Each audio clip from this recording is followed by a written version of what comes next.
Olá, amigos e amigas de todo o Rio Grande do Sul, particularmente aqui da região metropolitana do estado do Rio Grande do Sul, do litoral, onde nós temos grande audiência, sobretudo em Capão da Canoa. Um abraço, pessoal de Capão da Canoa aí, que nos acompanha muito e tem dado retorno através do WhatsApp, através do e-mail.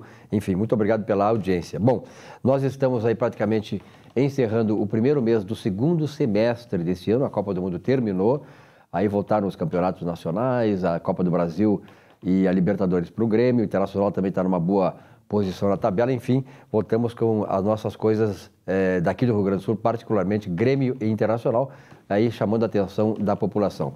Mas o que está chamando a atenção também de todos nós, claro, são as eleições que acontecem agora em outubro.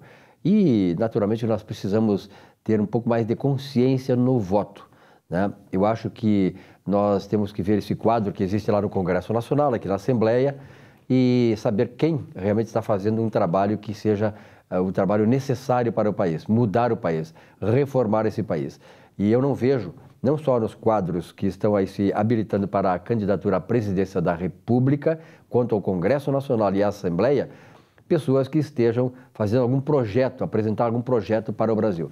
Quem não for fazer aquilo que tem que ser feito, você tem que tirar fora. Ou seja, nós temos que ver agora na decisão e também nos debates à presidência da República, aqueles que vão nos apresentar um quadro seguinte. Por exemplo, reformas tem que fazer. Se nós não fizermos as reformas, que estão aí a previdenciária, que foi um grande engodo que foi passado para a população, dizendo que a previdência é superavitária, não é. O Estado já não tem mais como pagar o país, pagar os aposentados. O Estado está falido, a Prefeitura de Porto Alegre está falida, então nós temos que tomar uma providência, senão daqui a pouco não tem dinheiro nem para pagar o salário dos funcionários. Esta é a realidade do Brasil. Então não adianta ficar vendendo ilusões, vendendo sonhos, quando nós temos uma outra realidade. Nós temos que pensar aquilo no Brasil daqui para frente, na futura geração, nossos filhos e nossos netos, porque a geração passada que fez o seu dever de casa teve esse papel, aquilo que deveria ser já o Brasil, teve frustrado porque nós colocamos aí pessoas inabilitadas, pessoas que tinham apenas uma ideologia para destruir o Brasil, como destruíram através do Partido dos Trabalhadores, através da sua liderança maior que está naturalmente encarcerado e porque fez um crime contra a nação, um crime lesa pátria. O Brasil está destruído. Então nós temos que pensar nisso quando tivermos agora o direito e o dever de escolhermos novos dirigentes. Bom, vamos começar o programa então falando sobre contabilidade no nosso espaço prestigiado aqui do Conversando sobre Contabilidade.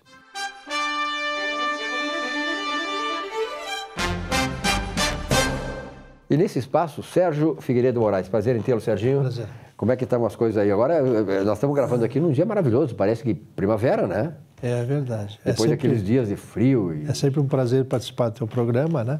Muito então, bom, Sérgio. Isso é importante. Parabéns pelo espaço aí. Sérgio, muitas pessoas que estão enquadradas no pagamento do ICMS, que é um tributo estadual, não sabem, muitas vezes não sabem, não têm conhecimento que seja a substituição tributária do ICMS. O que são? O que é isso? Pois não. A substituição tributária, ela consta, digamos, dentro do artigo 150 da Constituição Federal de 1988, e ela lá estabelece que o Estado pode atribuir, digamos, a um contribuinte, no caso do imposto, né, também que ele faça a retenção de etapas posteriores. Por exemplo, esse sujeito passivo que for determinado para fazer a retenção, ele emite, digamos, a nota fiscal para o seu cliente e dentro dessa nota ele já está cobrando o imposto devido pela operação posterior. Quer dizer, então o ICMS, que é o Imposto sobre Circulação da Mercadoria, através desse sistema, ele na verdade já está cobrando o imposto sem a mercadoria ter circulado. Circulou na primeira etapa, né? Mas na verdade ele está cobrando já como se o cliente dele já estivesse vendendo o produto. Então, em resumo, o Estado estabelece, então, um responsável pela cobrança desse imposto, que já é cobrado direto na fatura, para eliminar, digamos assim, a cobrança posterior. O que isso faz? Ele antecipa o imposto, né? Antecipa a receita. Antecipa a receita e, ao mesmo tempo, ele, em vez de controlar, digamos assim, 100 ou 1000 contribuintes, ele controla um só. que é o responsável por aquelas operações. Facilita a fiscalização toda também, né? E evita muita evasão fiscal, sonegação, né? Por causa que o pequeno lá, muitas vezes, acaba não fazendo todas as obrigações legais e tal, não cumprindo os seus impostos, então ele acaba colocando essa responsabilidade sobre um sujeito que seria, digamos, uma indústria ou, no caso, né, um fabricante. Perfeito. Né? Sérgio, no universo todo das empresas, quem são os contribuintes da substituição tributária? Tem o contribuinte substituto e tem o contribuinte substituído. O contribuinte substituto é aquele que foi elegido, né, como a pessoa responsável de fazer essa retenção e o recolhimento. Então, quem é o substituto? O substituto é aquela indústria, ou no caso a fábrica, né, que então fabrica algum produto para poder ser vendido posteriormente. Né? Então, esse é o contribuinte substituto. E o contribuinte substituído é aquele contribuinte, é justamente aquele que quando comprou o produto, já foi incluído na nota fiscal aquele imposto, né? E ele, então, seria hoje, no caso, considerado o atacadista e também o comércio varejista. Perfeito. Esse seria o substituído. E esse que é substituído, ele não deve pagar o imposto, porque nessa altura, como ele já foi pago pelo substituto, ele não deve pagar o imposto, porque senão haveria uma bitributação. Bitributação, né? Tá certo. Bom, o pessoal que está enquadrado no Simples Nacional, por exemplo, ele estará sujeito ou está sujeito à substituição tributária? Sim, até nas duas situações. Ele pode ser até contribuinte substituto e pode também ser contribuinte substituído. Pode ser as duas operações. Então, ele vai ter que cumprir essas obrigações legais também. Perfeito. E para o cálculo dessa substituição tributária, para o cálculo, assim, o que significa, por exemplo, que eu vejo se aquela sigla MVA? Tá, aquilo é a margem do valor agregado. Essa margem é estabelecida pelas secretarias dos estados, né? Que era justamente eles considerando a margem de lucro para poder aplicar esse imposto, né? Então, tu comprou a mercadoria, ele vendeu por 100, né? Então, ele sabe, bom, a margem de lucro é tanto, então, bom, a segunda etapa vai ser tanto. Então, já estabelece um valor para poder cobrar o imposto também já do substituído dentro daquela operação. Muito bom. Bom, para finalizar, quais as mercadorias e as demais operações que estão sujeitas a essa substituição de tributação? Existem, por exemplo, 25 tipos de mercadorias arroladas, né? Engloba, digamos assim, uma gama bem expressiva de cada produto. Por exemplo, autopeças, a energia elétrica, as bebidas alcoólicas, também o cigarro, veículos automotores, gêneros alimentícios, remédios, tanto para o uso humano como também para o uso veterinário, né? Então, a gama é bem grande, bem vasta de produtos. Né? São 25 itens de grupos ao todo. Né? Perfeito. Engloba todo mundo praticamente, né? Não tem como fugir. Né? É verdade. É verdade. Sérgio, obrigado pela tua presença aqui. Até semana que vem. Então, um abraço. Esse é o nosso espaço conversando sobre contabilidade.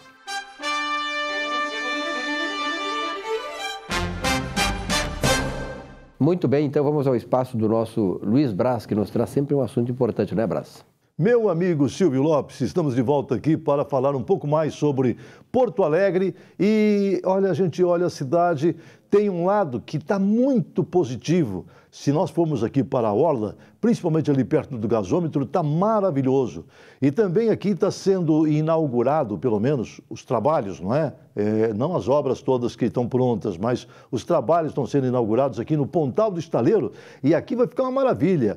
Hotel, restaurantes, aparelhos para ginástica, um lugar realmente maravilhoso que está sendo preparado aqui por uma das empresas de construção aqui de nossa cidade. Mas imagine você que saiu aqui da Orla, se nós sairmos aqui da Orla e formos caminhar pelo restante da cidade, aí nós vamos encontrar só tristeza e aí é um monte de problemas.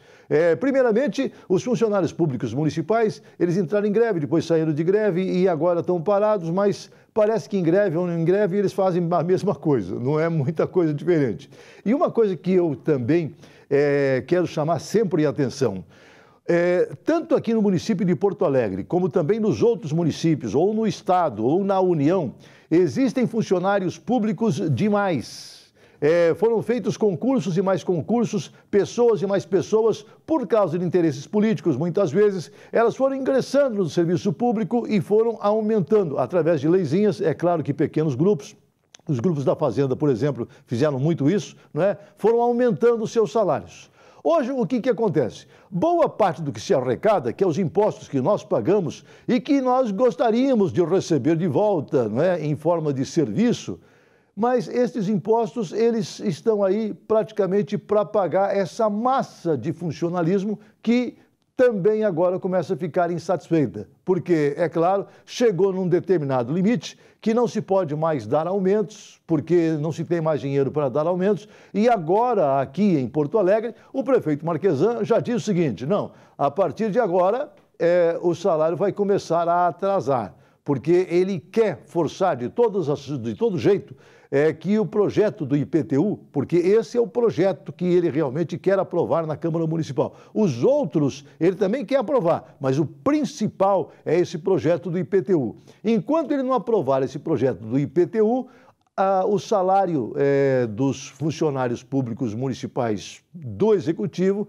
vão ficar atrasados. É claro que ele tem que fazer os repasses normais para a Câmara Municipal, para o Legislativo, não é? E lá no Legislativo, então, as coisas vão ficar como estão. Mas no Executivo, os salários vão ficar atrasados. Isso é lamentável porque, é claro, com os salários atrasados, os funcionários vão acabar também não trabalhando da maneira como deveriam trabalhar na fiscalização de obras, não é? Algumas obras, poucas obras que estão sendo realizadas na cidade.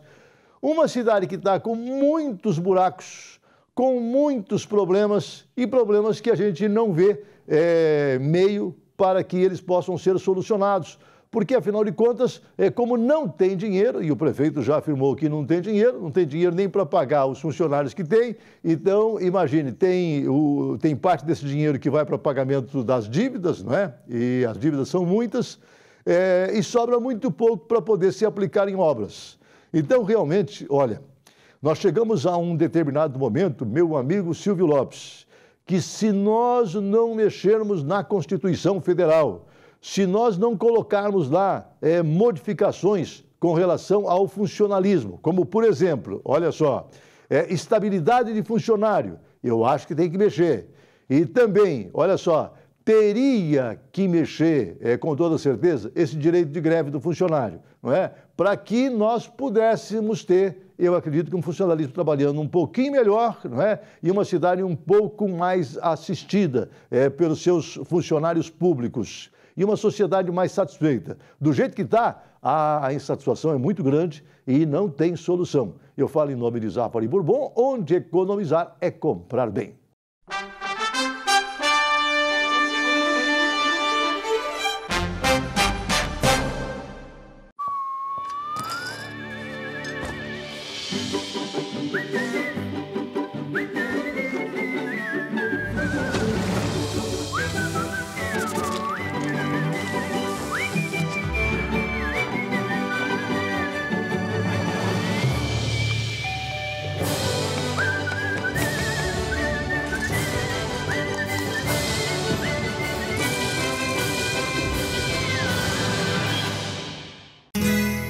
Ser gaúcho é preservar as tradições, é valorizar a educação e acreditar que um futuro melhor nasce nas páginas de um livro.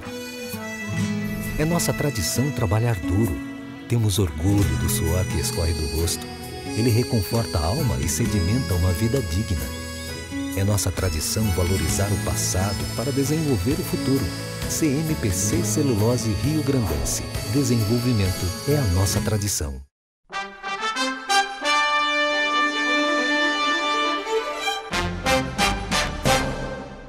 Pois Nardon Inácio, auditores e consultores, há mais de 50 anos gerando resultados e credibilidade para seus clientes. Sulpetro em favor da revenda e do consumidor gaúcho, celulose rio-grandense, há quase 60 anos aqui, né? Também contribuindo para o nosso desenvolvimento e do país. Ela que exporta muito o seu produto, a celulose. Sindareia, construindo o nosso Rio Grande. E aí, guria, quanto tempo, prazer em tê-la aqui novamente no programa. A gente fica muito feliz, né? De volta e tal, né? Sim, muitas realizações. As minhas ausências são sempre justificadas pelos treinamentos, né? Sempre descontado também. A lei trabalhista permite isso, né? Descontar com certeza. O que é justo, né? Para ambas as partes. Bom, eu sei que está bombando lá, né? As atividades. Sim, tá bem, né? graças a Deus já. Aumentamos uma edição do TAV, do Reescreva Sua História, esse ano, então, com 4 edições. Temos essa previsão para 4 edições. Próximo outubro, a gente já está trabalhando nessa edição, Silvio. Já está chegando aí, né? Nós estamos no final de julho, voa, né? Com que certeza. Coisa séria, a gente cada vez mais experiente, né? Que bom, né? Muitas vidas transformadas, é isso que nos motiva.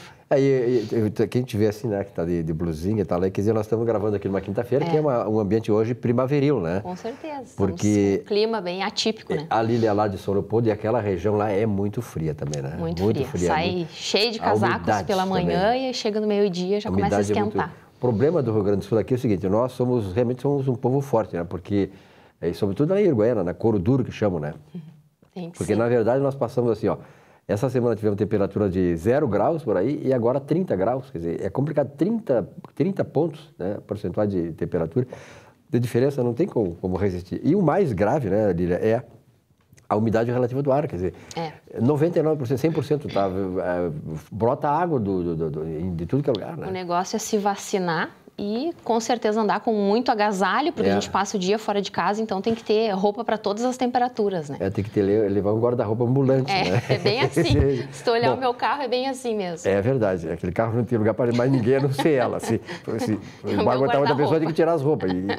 Então, enfim. Marília, temos hoje uma visita especial aqui, uma convidada especial, né? Exatamente, ela que é da área de recursos humanos, a Silvane, também da época da faculdade, se formou comigo e fez o treinamento Reescreva Sua História e está aqui hoje para falar e, na verdade, para quebrar um pouco desse mito do e-social que veio e gerou muito impacto para as empresas, para os RHs, para os profissionais de um modo geral. Então, ela vem trazer um olhar otimista sobre esse processo, apesar de tantas adversidades, né, Silvane? Seja bem-vinda. Com certeza, obrigado. O E-Social é um projeto do governo federal, é um SPED fiscal. Ele veio para ajustar processos dentro das organizações, que hoje cada empresa tinha uma rotina de trabalho diferenciada, nem todos atendiam algumas especificações tributárias ou trabalhistas. O E-Social, ele uniformizou, padronizou os processos nas organizações e foi um projeto bem interessante, bem bacana. E acabou simplificando também, que a questão toda é simplificar o processo, ou não? Depende do ponto de vista, Depende do ponto de vista. Se a empresa optou por redesenhar os seus processos internos, ele simplificou. Mas se a empresa está relutante ainda em aderir a esse sistema, talvez tenha complicado um pouquinho mais. Mas no começo sempre complica, né? Depois é que as coisas facilitam, a gente vai devagarinho, algumas empresas já se anteciparam e ajustaram todos os processos, outras ainda estão em ajustes. Para quem está em ajuste, realmente deve ter dado um choque inicial. Claro, o processo é extenso, mudaram muitas rotinas, não teve alteração na legislação trabalhista, mas internamente as rotinas precisaram ser adequadas. É que às vezes as empresas vinham em um modelo tão inadequado que quando entra um processo que é um controle, que na verdade novo, né? É uma auditoria de processos, né? A Receita vai auditar o processo dentro da empresa. E aí o empresário berra, muitas vezes até o profissional da nossa área chora muito porque não consegue dar conta daquela demanda toda de tão bagunçado que estava, né? Isso. É exatamente isso que o E-Social vai fazer. A Receita vai auditar as empresas, gerar a guia de encargos trabalhistas, a DAF, o Imposto de Renda e o FGTS. Ela unificou, então, um processo que era feito de forma distinta pela Caixa Federal, pelo Ministério do Trabalho, pela Previdência Social e pela Receita, agora está unificado tudo numa única plataforma. E isso facilita. Facilita bastante. Eu acho que no momento que os profissionais começarem a se adequar a esse processo, eu sou otimista, eu acho que ele vai fluir muito bem. O início ele é complicado, mas ajustando todas as etapas dentro das organizações, eu acho que ele é bem-vindo. E é importante o seguinte, né, Silvane, que é preciso que aconteça essas adaptações. Os tempos são modernos, são novos, né, tempos novos.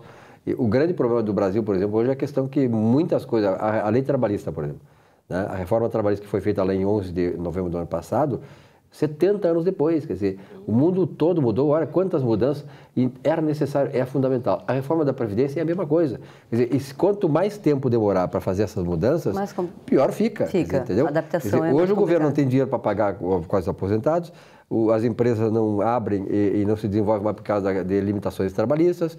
No caso de vocês aí, o caso é interno das empresas, a organização é importante, né? Então tem que se adequar a isso. É gestão de pessoas, gestão de processos, né? Processos, Gestão de custos também. O E-Social, ele envolve o custo da empresa. Talvez ainda esteja pouco aparente, mas ele vai mostrar quais são os custos que a empresa tem, quais são os encargos que ela tem. Hoje não se bate o E-Social enquanto custo, está se batendo muito enquanto processos e enquanto tecnologia. Vamos otimizar os processos que nós temos, mas ele vai impactar futuramente nos custos, porque a Receita Federal vai conseguir fazer uma análise do processo da empresa, a rentabilidade da empresa, que não é só o E-Social, está entrando alguns expedientes fiscais que vão fazer a complementação do E-Social. E aí amarra todos esses custos. Eu tenho custo de folha, eu tenho meus custos de produção, e aí começa a se juntar, não só no E-Social, mas eles criaram um pacote de expedientes fiscais que vão entrar até o final do ano em operação. Com certeza. E com esse universo todo de instrumentalização para a empresa operar, o importante é o seguinte, que hoje está muito difícil de aumentar a receita, todo mundo sabe, né? O governo não tem mais limite para aumentar imposto. Chegou naquele ponto, né, do break-even point, que a gente chama, que os economistas, em que um aumento de imposto vai gerar o quê? Diminuição da arrecadação. Então as empresas precisam ter essa visão toda interna desses processos, de custos, porque aí ela pode adequar melhor numa situação de restrição de receita, de aumento de receita, restringir o quê? Custo. Ou racionalizar o custo. Racionalizar. A palavra é essa, racionalizar o custo.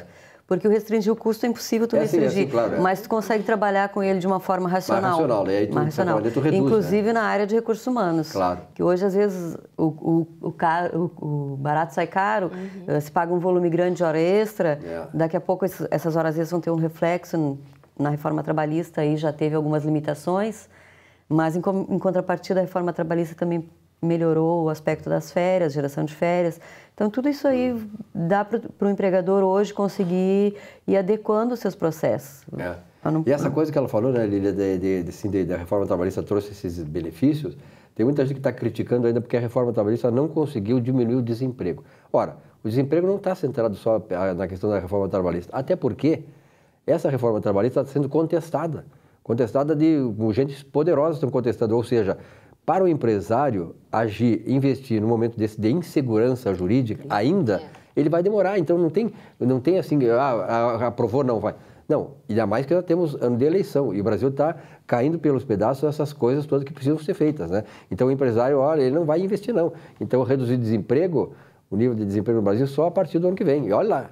Está muito delicado para todo mundo, mas acho que é importante a gente retomar a questão do E-Social e um dos pontos que eu acredito que dá para considerar como uma mudança, né, Silvane, que é a questão justamente do controle dos exames. A parte de medicina ocupacional, que vai entrar junto com o E-Social para o próximo semestre. Sim. Eu acho que talvez eu considere como o aspecto mais delicado do E-Social, porque ele vai monitorar toda a saúde do trabalhador, a vida do trabalhador. Essa geração que já está trabalhando vai pegar uma parte dela, mas essa próxima geração que vem, que está entrando no mercado de trabalho, ela já vai entrar no mercado de trabalho já sendo monitorada desde a admissão. E no primeiro emprego. Lá nos afastamentos. Quando eu for me aposentar, a Previdência Social vai ter... Eu me afastei, eu tive um atestado de 3 dias, a Previdência Social já está informada desse atestado. Não é só a empresa que tem. Toda a minha parte, meu histórico médico, vai estar lá dentro da Previdência Social. Eles emitiram um relatório, vai estar todos os médicos que eu consultei, porque eles conseguem... Eu preciso informar o nome do médico, qual é a especialidade do médico e qual é o CID da doença que eu tive à época. E aí nós vamos chegar, eu tenho um amigo que foi para os Estados Unidos há mais de 25 anos, e ele, interessante, né, que bate com isso aí. E ele diz assim, ó, lá tu não precisa tu ir atrás dos teus... Não precisa se preocupar. Não, a Previdência te manda regularmente relatórios sobre... E quando tu te aposenta, eles te comunicam, o senhor está aposentado, vai se aposentar. Aconteceu com ele, recebeu, daqui a 60 dias o senhor está aposentado, providencia que o senhor vai se aposentar e tal. Quer dizer, ele recebeu em casa, não precisou essa coisa, essa baderna toda aqui nesse país, né? Que o cara tem que estar atrás de documento, a empresa fechou e tal, não. Lá está tudo registrado, é uma coisa fantástica. Talvez a gente ainda tenha um tempo de adaptação sim, com certeza, claro, para o passado, mas as gerações futuras... sim, Isso aí vai ser uma coisa muito dinâmica, Dizem que a Previdência ela está muito bem monitorada com relação a isso e aparelhada a partir de 1997 para cá. Que todas as informações já estão de lá para cá. Tá? Antes é complicado, mas... Mas eles não tinham controle de toda a parte de saúde do trabalhador, como eles vão ter hoje. Com certeza. Eles vão ter o controle de quem são os médicos que estão atendendo a pessoa individualmente. E isso pode fazer com que um médico perito, a gente já sabe que por pouco e por muito, muitas vezes, eles já negam uma perícia. Então, imagina tendo um controle todo subjetivo, assim, à distância e fazer um julgamento sem, muitas vezes, sequer analisar o contexto, né? Essa é a parte negativa que eu estou vendo do e-social. Claro. E a gente ainda não tem ele em operação. Ele começa no próximo semestre, mas do volume que o Estado vai monitorar a informação de uma pessoa. Talvez a gente tenha problemas ou fique muito bem resolvida essa parte de medicina ocupacional, de afastamentos, de auxílio-doença, auxílio-acidente, ou talvez a Previdência utilize isso. Hoje a gente já vê que é difícil uma pessoa ir lá e conseguir um auxílio-doença, leva muito tempo para encaminhar e normalmente tem a rejeição nas perícias. Como eles vão ter todo esse histórico, eu não estou conseguindo ainda visualizar de que forma, se ela vai ser positiva ou não nesse momento, para o trabalhador. Para a empresa, acho que ela é positiva. Mas para o trabalhador, eu ainda não consegui me posicionar, porque a gente não viu esse reflexo em operação. É uma coisa que na prática a gente vai... a experiência vai mostrando, né? É que hoje a experiência nossa ela é muito negativa. O e-social, a princípio, eu estou vendo ele bastante positivo, mas na parte de medicina e saúde do trabalhador, ainda tenho algumas restrições com o projeto, porque ele é bem extenso, ele envolve a vida da pessoa e tem uma situação de que é a exposição da vida da pessoa para um sistema público. E já é tema para o Rui, né? O nosso consultor previdenciário. Mas hoje nós estamos nesse tal de Big Brother mundial, quer dizer, hoje todos os nossos passos estão sendo monitorados, queira ou não queira, né? Mas é que o nosso país, assim, a segurança na informação é uma coisa complexa. Essa falta de segurança e a utilização desses dados para outros fins. Sim, isso me preocupa também, porque o e-social está carregando toda a minha vida pessoal. Eu tenho informação, inicialmente eles iam carregar até se eu tinha uma casa própria, se eu não tinha casa própria, se eu financiava, ainda não entrou essa etapa, mas já está prevista para um futuro. Então, quer dizer que o governo vai saber toda a minha vida. Como é que vai ser utilizada essa informação? E tem muita gente que... Para a empresa, perfeito. Que facilita o governo, né? No WhatsApp, da vida, no Facebook, coloca toda a sua vida ali, né? Cada vez mais as pessoas vão ter que ter congruência e transparência entre aquilo que fazem, né? Tem gente que eu não tenho nada, mas vai no Facebook, vai na coisa, o cara é bilionário, quer dizer, entendeu? Já está fazendo censo com o e-social. Exatamente. Aliás, tem muita... Eu tive um artigo, se não me engano, na Veja, tem muitos camaradas que estão hoje presos, que são criminosos, que foram... detectados pela Polícia Federal através do que? Rastreamento em Facebook e WhatsApp. O pessoal não entende que isso aqui, qualquer informação que tu coloca na coisa ali, ela é mundial hoje, entendeu? Ela percorre todos os caminhos, os bons e os ruins. Né? Eu, por exemplo, tenho assim, Facebook até já nem... E limito muito essas questões. Não, até porque eu não tenho por que esconder, mas eu acho que a pessoa tem que manter uma certa privacidade das suas coisas. O e-social, a restrição que eu teria com ele hoje é exatamente em cima da privacidade da informação. Porque a empresa está informando todos os meus dados da minha vida profissional, mas também alguns dados da minha vida particular. Claro. Carrega algumas informações. No momento que eu expus toda a minha parte de saúde, eu estou expondo a minha vida, eu estou expondo meus atestados, eu estou sendo exposta de uma certa forma. Com certeza. A preocupação é de que maneira o governo vai trabalhar essa exposição, em que momento que ele vai utilizar toda essa exposição do trabalhador. São receios que eu ainda tenho. Descobrir isso no próximo semestre, quando ela virar novamente. Né? Não precisa ser no próximo semestre. Não precisa ser no próximo semestre. Daqui a pouco, né? Já estamos no próximo semestre, na verdade. Né? Essa parte de medicina ocupacional entra a partir de janeiro de 2019. Então, daí é o próximo semestre. Nós estamos no segundo desse ano. Estamos em julho, fim de julho. Né? Obrigado, Ana. Obrigada, Silvane. Valeu muito. Venha mais vezes. Fica à vontade, vamos fazer um rápido intervalo e voltamos em seguidinha com nossa Economia e Desenvolvimento. Até já.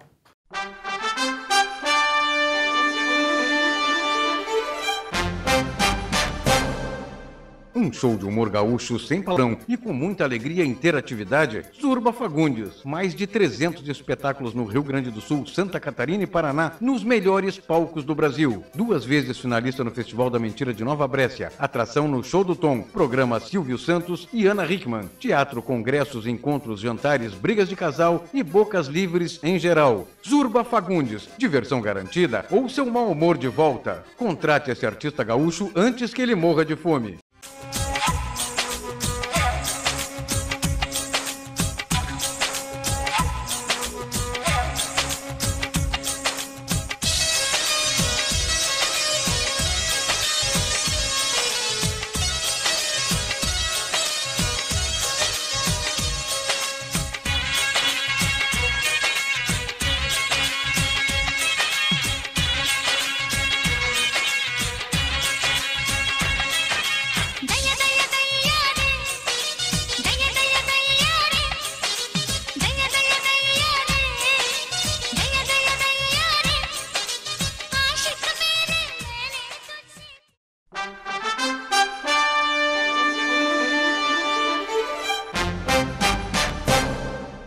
Pois nesse espaço do Economia e Desenvolvimento, nós vamos receber aqui o nosso consultor empresarial, auditor, Antônio Carlos Nazi. Nazi, prazer em tê-lo aqui no programa. Tudo bom, né? E sempre quando tu vem aqui, eu sempre digo assim, bom, Nazi, está chegando um momento de efervescência nacional, nas questões de economia, da política econômica, enfim, da situação que o Brasil está atravessando e que nós sabemos muito bem, que é uma esculhambação nesse país. Quer dizer, as contas públicas, as finanças públicas, as empresas estatais, o país está realmente numa decadência ética, moral, financeira, é uma tristeza. Bom, o que se pode dizer disso aí, Nazi? Que tem essa experiência como consultor empresarial, né, que tem essa visão de negócios? Pois é, circunstancialmente, você está falando isso aí, é um tema que eu queria voltar hoje, agora com alguns números bem interessantes para mostrar ao telespectador.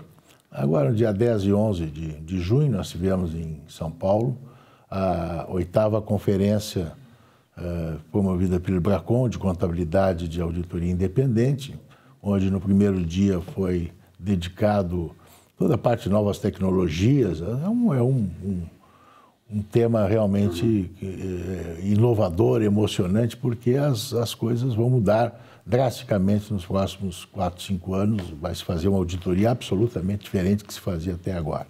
Já vem se evoluindo nisso, mas agora as coisas entraram num processo bem acelerado. Mas na terça-feira nós tivemos uma participação de colegas nossos da área pública, não é? E estavam lá presentes um representante do Tribunal de Contas, que é o Tiago, que é um jovem, que ele é o coordenador, o secretário de controle externo do Tribunal de Contas, e estava trabalhando ativamente no levantamento de um balanço do Brasil. Por quê?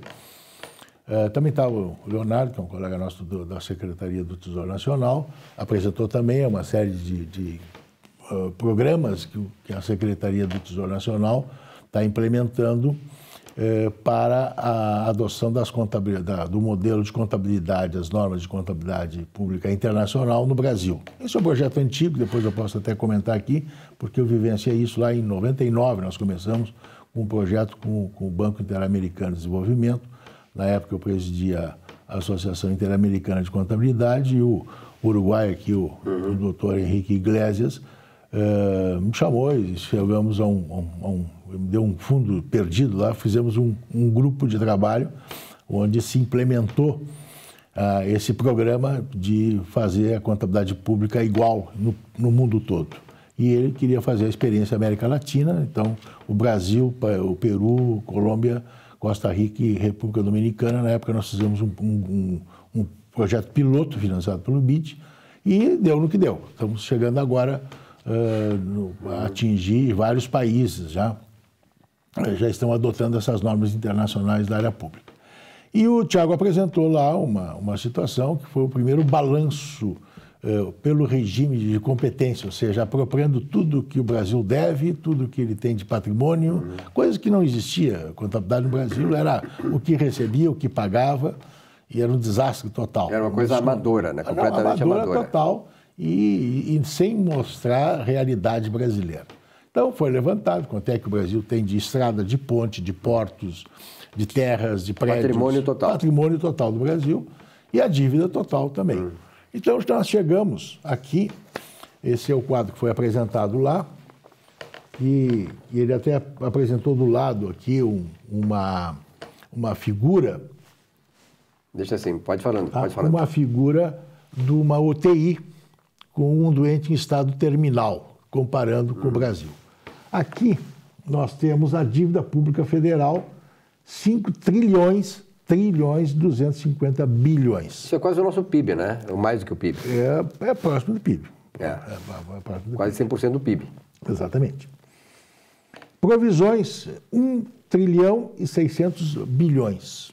Isso aqui são aposentadorias, não está aqui ainda do Exército, das Forças Armadas, ainda a provisão para as Forças Armadas, está faltando esse número ainda levantar. Então, a situação é um pouco pior, né? Bem pior. Disponibilidades, 1 trilhão, isso aqui é o que tem dinheiro em caixa, não é? Crédito que tem para receber, Receita Federal, receber de impostos, parcelamentos e tudo mais. Investimentos nas estatais, 300 bilhões de reais. O imobilizado que eu falei, aí as terras, os prédios, pontes, né? Pontes, estradas, e portos, etc., 1 trilhão. E um passivo a descoberto, ou seja, a nossa dívida total é maior que o nosso patrimônio. Isso é mais ou menos, para o telespectador não versado em contabilidade entender, é você ter um automóvel, o dinheiro na poupança, no banco, um apartamento na praia, ou na casa na praia, ou na serra, etc. Tal. Soma tudo isso, você tem 500 mil reais de patrimônio, né? E está devendo 2 milhões de reais, mais ou menos. Isso completamente insolvente. Ou seja, insolvente. Então, isso aqui, em dívida de títulos, nós temos hoje 3 trilhões e 700 bilhões, título de Tesouro Nacional, que mais ou menos 60% está em mão de 5 bancos, dos 3 bancos, o Bradesco, Itaú, Santander, Banco do Brasil e Caixa Econômica. Não? Então, a metade da dívida de títulos hoje, tem uma parte de títulos de tomadores de investidores estrangeiros, e outros são outras seguradoras, enfim, outros agentes do mercado. Então, nós estamos falidos. Aí eu te pergunto uma coisa. O Brasil S.A. está absolutamente falido. Aí é que está, né, Onassis? A pergunta que não quer calar é a seguinte: qual é a saída? E aí? A saída que eu vejo é nós pagarmos menos juros por essa dívida. Sobre a dívida pública. Fazer uma reforma previdenciária, tributária, né? Política, porque nós não vamos... Né? Do Estado. Nós temos que fazer uma revisão total dos gastos do Estado e alongar isso aqui. Para que essa dívida seja paga aí em 40, 50 anos, ou que não mas que seja paga, mas que seja trazida a um valor palatável, não é? Quer dizer, nós não podemos, com 6% de Selic, não é? Isso numa dívida de trilhões? De 4 trilhões, que vai chegar no final do ano, né? Nós estamos falando aí... Dá 400 bilhões de reais por mês. De juro. Se eu tenho um déficit, que nós já falamos aqui, um déficit primário, quer dizer, nós estamos hoje gastando mais por ano do que arrecadamos. De 160 bilhões, 159 bilhões que está no orçamento, vai dar mais um pouquinho mais, nós estamos falando de mais 500 bilhões no final do ano, entre os juros que nós não vamos pagar e que tem que calcular e vai ser acrescida essa dívida, mais o déficit primário, que está previsto só zerar a conta em 2022, então nós vamos acumular essa dívida. O próximo governo, não, os próximos governos, não é? Terão que enfrentar isso aqui. Eu gostaria de perguntar para os 11 ou 12 candidatos, não é? Que estão aí... Até mais, né? Daqui a pouco. Até mais. O que eles fariam com uma situação dessa? Isso aqui vai ter que ser administrado. Não te parece que particularmente nesta eleição, a sociedade está cobrando essas coisas? Quer dizer, bom, e aí? Qual é o plano para sair disso? Porque as eleições anteriores, elas eram aquele bate-boca, toda a questão ideológica, de um lado, esquerda, direita e tal, mas eu acho que hoje a questão prática está impondo que os candidatos apresentem um planejamento daquilo que vai ser feito, concretamente. Como vai ser feito. E como vai ser feito. É. Né? Me parece que o fundamental é a reforma do Estado, aí incluindo tudo isso aí, né? Reforma do Estado. Total. Total.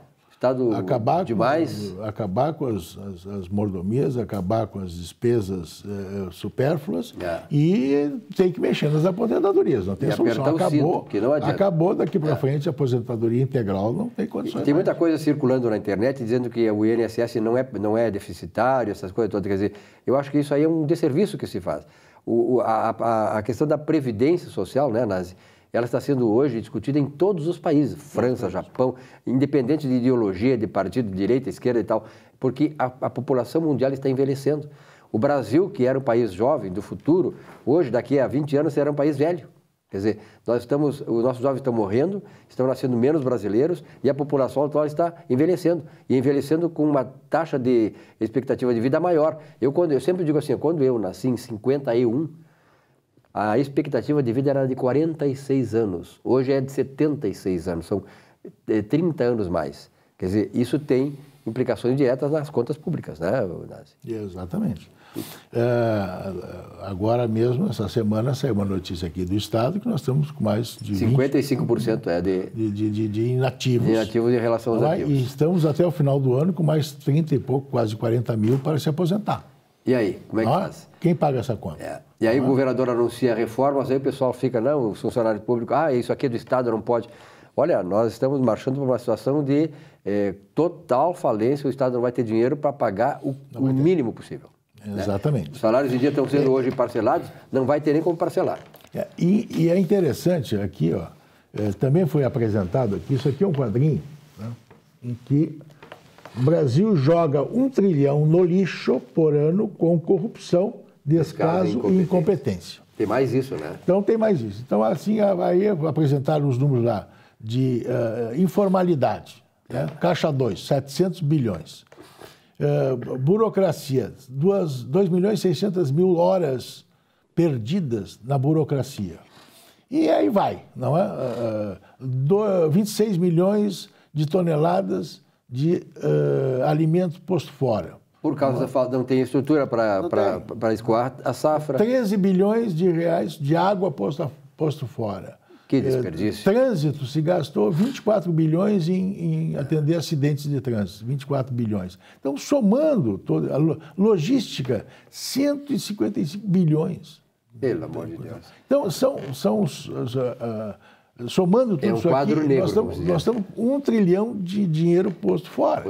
Então tem que trabalhar em cima disso. Isso aí faz muita falta, né? Nazi, obrigado pela tua presença aqui, eu acho importante. Vamos continuar com isso aí agora na próxima vinda tua aqui, né? Porque justamente vai chegar um período eleitoral. Né? Isso esse dado a gente pode trazer para as pessoas pensarem bem o que fazer, né? Exatamente. Tá, Nazi? Um abraço, até a outra semana. Tá bom. Um grande abraço. Tchau, tchau. Bom, vamos a um rápido intervalo e já voltamos aqui com o nosso Economia e Desenvolvimento.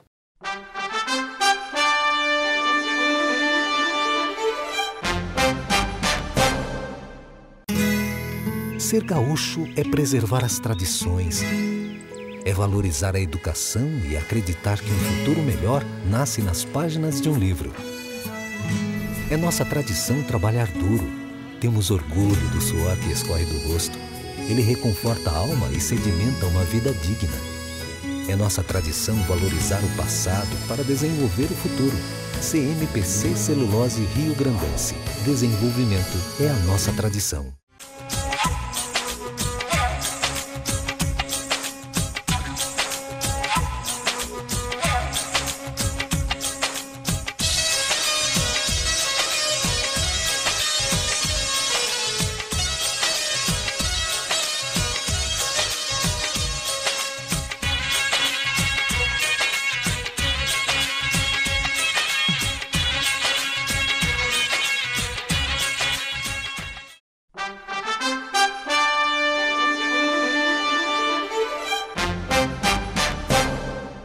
Bom, e nesse último bloco do programa vamos conversar sobre um tema que está interessando a todos nós, trazendo muitas dificuldades, algum horizonte novo e tal, que é a reforma trabalhista. Lília, tu, por exemplo, tem muito problema na área trabalhista e de aposentadoria. Tu está querendo te aposentar, mas agora essa nova lei trabalhista aí, como é que tu está tratando? Querendo antecipar as coisas, né? Acho que tem realmente várias opiniões a respeito. A expectativa é de que tenha vindo realmente para trazer um esclarecimento maior.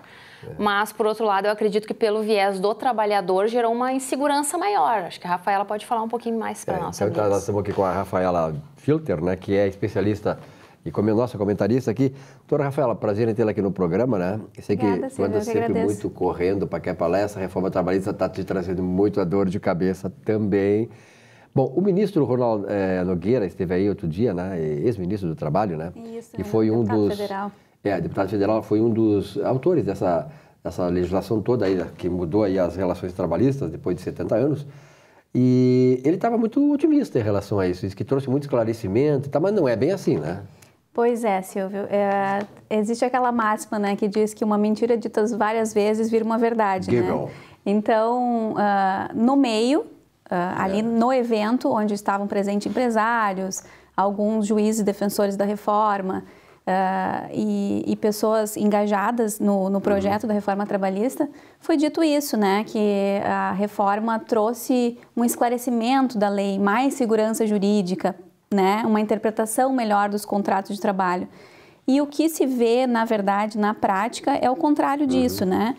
Há pesquisas já feitas em nível nacional apontando que, na verdade, houve uma redução, inclusive, de contratações e um aumento do número dos desempregos, né? Então, a reforma aí, a lei, ela tem 1 ano, na verdade, esse evento foi para comemorar 1 ano da lei, porém, vigente, ela está há meio ano, né? Porque ela passou a viger em novembro, mas foi criada em julho. Exatamente. Mas foi criada em julho, aprovada em julho. Então, essas pesquisas apontam que, em função desse trabalho intermitente que a lei instituiu, que pode assinar a carteira da pessoa e chamar só quando precisar dela para o trabalho, significa que durante 1 mês ela pode não trabalhar nem um dia e, consequentemente, também não vai receber, né?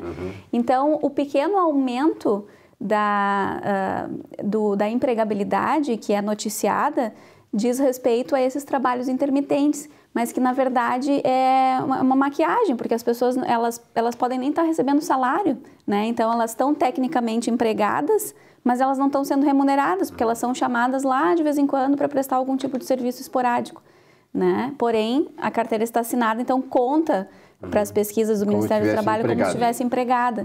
Então, vê que os políticos que estão investidos aí nessa empreitada da corrida presidencial, muitos deles já estão usando a reforma trabalhista para as campanhas políticas, né? Para dizer que vão melhorar essa reforma, que vão revogar essa lei e fazer outra, que vão... Enfim, então se tem todo um trabalho para fazer uma lei que é, vamos dizer, frágil, né? Sob o ponto de vista jurídico, que traz insegurança jurídica e que daqui a pouco vai cair em desuso, né? Vai ser substituída por uma nova lei, né? Então, vê que país é esse, né? É uma coisa muito complicada, né, Lília? Eu acho que agora cada processo é né? Não tem como dizer Ctrl+C, Ctrl+V dentro daquele contexto que nós tínhamos antes, né?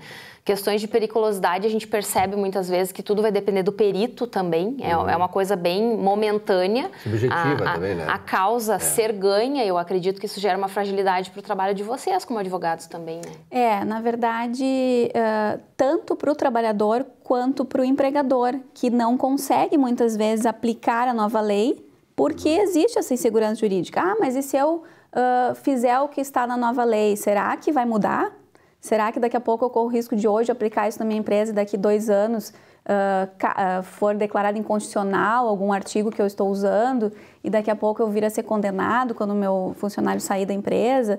Então, nesse sentido, como não existe também jurisprudência ainda consolidada, é que eu falo sempre que é preciso ter cautela, né? Não sair assim atropelando e agora eu não vou dispensar o trabalhador que eu tinha aqui e vou contratar outros na modalidade intermitente, porque afinal de contas eles estavam um pouco ociosos e de repente eu posso usar alguém que seja em momentos mais espaçados, né?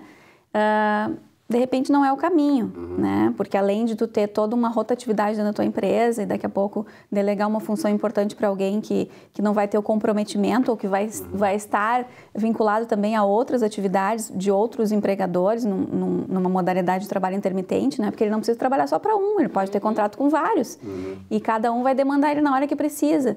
Então, o que isso traz também em termos de qualidade para o teu estabelecimento, né?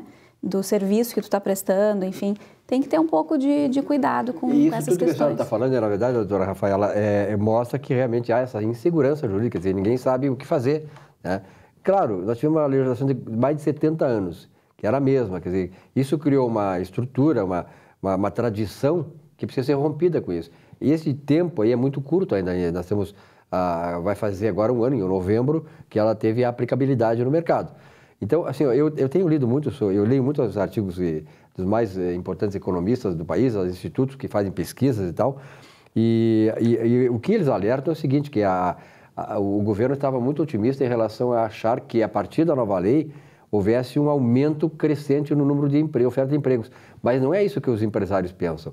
Que veja bem o seguinte, nós estamos numa legislação nova que precisa, a doutora Rafaela é especialista nisso, e ela tem uma série de complicações ainda, né, do ponto de vista de absorver bem, saber qual é o caminho, e o empresário também tem isso aí. Quer dizer, o empresário, como é que ele vai investir se ele não sabe se essa lei vai ser revogada, não vai ser revogada, se tem um esclarecimento mais sedimentado disso. Então, eles apontam o seguinte, que além disso, além dessa insegurança jurídica, além de não ter um caminho certo a seguir, há a questão eleitoral, né, que esse ano. Então, as duas coisas se juntaram. Então, esses economistas, entre eles o Paulo Guedes, que é o economista hoje do Bolsonaro, que é um dos candidatos, e o Paulo Guedes é um dos grandes especialistas, grandes economistas que eu respeito, porque inclusive fui aluno do Paulo Guedes quando ele dava aula na Unicamp em São Paulo. O Paulo Guedes é um dos grandes economistas brasileiros, inclusive ouvido muito pelos países, a Inglaterra, na França, os economistas lá ouvem o Paulo Guedes. E o Paulo Guedes estava dizendo assim, não, calma aí, esse ano vai ser um ano de ajuste. Então não adianta, e tem muita gente, aliás, tem muita gente que saiu do emprego, não procura mais emprego e é considerado desempregada, mas ele está atuando no mercado, ele criou a sua própria empresa, quer dizer, isso é um fenômeno que nós não podemos ignorar. Tem muitas empresas que estão sendo criadas. O número de empresas criadas no Brasil foi de 1.200.000 no ano passado. Para cá, 1.200.000. O pessoal comércio eletrônico, trabalhando de casa, quer dizer, é uma nova modalidade de trabalho. Então, esses caras que foram desempregados e constam como desempregados, eles não vão mais procurar emprego porque eles agora são empresários. Até porque esse trabalho intermitente é muito complicado, né? A pessoa fica na mão da empresa, pode até ficar na mão de várias empresas, mas é sazonal, né? É sazonal, nem o exatamente. Autônomo se permite estar sazonal, porque precisa sobreviver e pagar a conta, imagina nessa modalidade. Ficar alguns dias ocioso, não existe isso, né? Exatamente, a conta não oscila, né?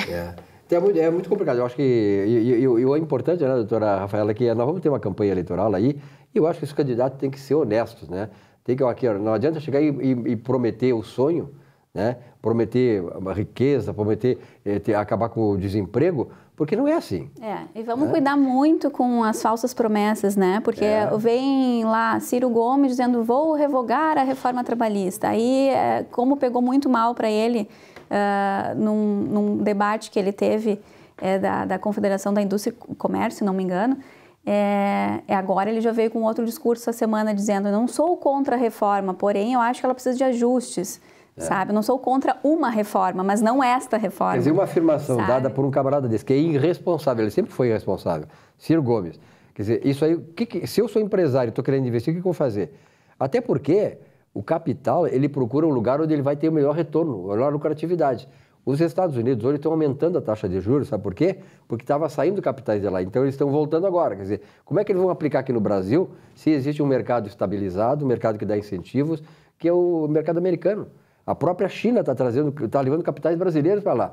Então, esse novo mundo exige que nós tenhamos uma legislação também que possa segurar as coisas por aqui.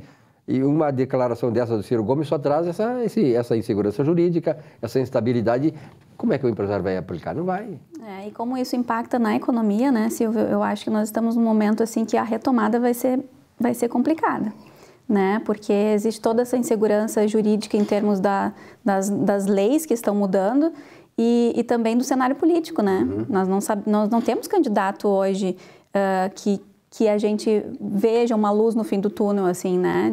De retomar o crescimento econômico e tudo mais. Acho que a gente vai ter um período de penar aí ainda. Essa tal retomada, até por exemplo, eu falei aqui na questão que muitos trabalhadores saíram do emprego e fizeram a sua própria empresa, né, que é o grande sonho, esse empreendedorismo que vocês falam muito nos coaching, né, mas tem muita gente, tem milhares de pessoas que sabem o que fizeram, isso não sou eu que estou dizendo, foi constatado pelo IBGE, saíram do emprego, ganhavam lá 1.000 pila, 900 pila, salário mínimo e tal, saíram do emprego, sabe para quê? Para viver só do Bolsa Família, são milhares de pessoas, e eu sei no universo que eu frequento, dezenas de pessoas que fizeram isso. Pessoas pobres e tal, que tinham um emprego precário, mas tinham um emprego, que tinham a carteira assinada, constavam como empregadas e saíram. E não querem, estão vivendo do Bolsa Família, na miséria, mas estão vivendo do Bolsa Família, não precisam trabalhar. E aí? De alguns bicos, talvez, né? De alguns bicos. Então é a precariedade do emprego, né? A informalidade e tal, né? Que a lei também visava isso, né? Regulamentar a informalidade pelo trabalho intermitente, né? Fazer com que essas pessoas que fazem bicos tivessem a carteira assinada. E não é bem assim, né? A precarização também, o trabalho intermitente entra nisso, porque a pessoa não consegue criar vínculo, né? Exatamente. Tanto a empresa fica com o produto, com o serviço comprometido, quanto o funcionário, porque até é estranho chamar de funcionário, né? Sem ter essa habitualidade financeira, né? Para prover o sustento da sua família e tudo mais, é bem complicado. Há várias nuances aí que a gente precisa analisar, né? Eu sempre sou daquela, assim, 2 pesos e 2 medidas, né, Silvia? A gente precisava de uma reforma, ok, precisava... Mas que reforma era? Que reforma? Como né? fazer, né? Isso é importante. Então, foi uma coisa feita muito às pressas, né? E agora a gente está vendo o resultado aí, é remendo em cima de remendo. O Ministério do Trabalho agora editando portarias para esclarecer artigos de lei, e isso não é feito por Brasil, portarias. Né? Coisa bem do Brasil. Rafaela, obrigado pela tua presença aqui. Obrigada. Lília, até quando? Voltarei mais vezes. Então tá.